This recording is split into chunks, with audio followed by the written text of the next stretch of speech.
இனி வரும் பலன் மேல் நோக்கமாயிருந்து. இப்பொழுது இல்லை, இப்போ ஒன்றும் இல்லை, இப்போ எந்த மேன்மையும் இல்லை. இப்போ துன்பம், வேதனை, நெருக்கம், பாடு, உபத்திரவம், ஏளனம், பரியாசம் தான் இருக்கு. பரவாயில்ல. ஆனால் இனி வரும் பலன் என்ன? சொல்கிறேன், நித்திய ஜீவன்.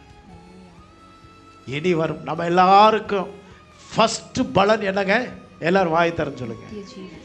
இனி வரும் பலன். இந்த பூமியில் எனக்கு ஒன்றுமே இல்லைனாலும் பரவாயில்லை, பரலோக ராஜ்யத்தில் நான் அப்பாவுடைய பிள்ளையா அவர் மடியில் நான் இருப்பேங்கிறதா இனி வரும் பலன். அது முதல்ல சொல்லிட்டு நான் அடுத்த பலனுக்கு வர்றேன்.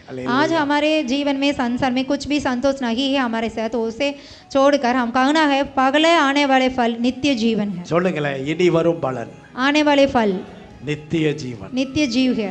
அந்த நித்திய ஜீவனுக்காக மோசையை போல நாம என்ன செய்வோம்? उस नित्य जीवन के लिए मौसे की तरह हम भी प्रतीक्षा करना है. அது அழகா இருக்கு பாருங்களேன். அவருக்கு சொல்றாரு பாருங்க, எகிப்தில் உள்ள பொக்கிஷங்களிலும். वह कहता है कि मिस्र के भंडार से बड़ा. உலகத்துல எகிப்தில இருந்த பொக்கிஷத்தை போல உலகத்துல எங்கேயுமே இல்லை. मिस्र के भंडार के ऊपर दुनिया में कुछ भी नहीं है. உலகம் முழுவதும் பஞ்சங்க. எல்லா நாட்டு வளங்களும் எகிப்துக்குள்ள வந்துருச்சு.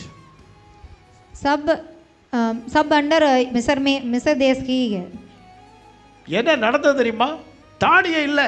தானியத்தை வாங்குறதுக்கு முதல்ல பொண்ணு வெள்ளி போன்றதுகளை தான் கொடுத்தாங்க.